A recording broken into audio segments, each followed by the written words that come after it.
پاکستان، روس اور ایران نے افغانستان میں دہشت گرد تنظیموں پر تشویش کا اظہار کیا ہے۔ پاکستان، چین، روس اور ایران کے نمائندے خصوصی برائے افغانستان کے مشترکہ اجلاس میں T T P, B L A, جیش العدل، داعش اور القاعدہ سمیت دیگر تنظیموں پر گفتگو کی گئی۔ چاروں ممالک نے متفقہ طور پر دہشت گردی اور بیرونی مداخلت سے نمٹنے کی ضرورت پر زور دیا۔ مزید جانتے ہیں ڈان نیوز کے نمائندے عبداللہ محمد سے۔ عبداللہ، کیا تفصیلات سامنے آ سکیں؟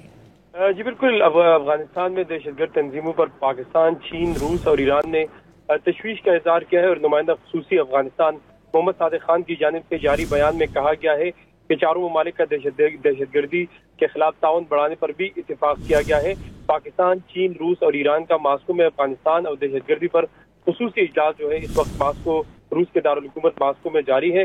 نمائندہ خصوصی برائے افغانستان کے مشترکہ اجلاس میں نمائندہ خصوصی محمد صادق خان شریک کے محمد صادق خان کی جانب سے جاری بیان میں کہا گیا ہے کہ پاکستان، چین، روس اور ایران نے کالعدم تحریک طالبان پاکستان، بلوچ لبریشن آرمی، اس کے ساتھ ساتھ ای ٹی آئی ایم جو ایسٹ ترکستان موومنٹ ہے، جبکہ اس کے ساتھ ساتھ جیش العدل، داعش اور القاعدہ پر کے حوالے سے گفتگو کی ہے اور چار ممالک کے نمائندے خصوصی برائے افغانستان نے ان دہشت گرد تنظیموں کی مسلسل موجودگی جو ہے اس پر غور کیا ہے۔ چار ممالک نے دہشت گردی کے مشترکہ خطرے سے نمٹنے پر زور دیا۔ چار ممالک نے متفقہ طور پر دہشت گرد اور بیرونی مداخلت سے نمٹنے کی ضرورت پر بھی زور دیا۔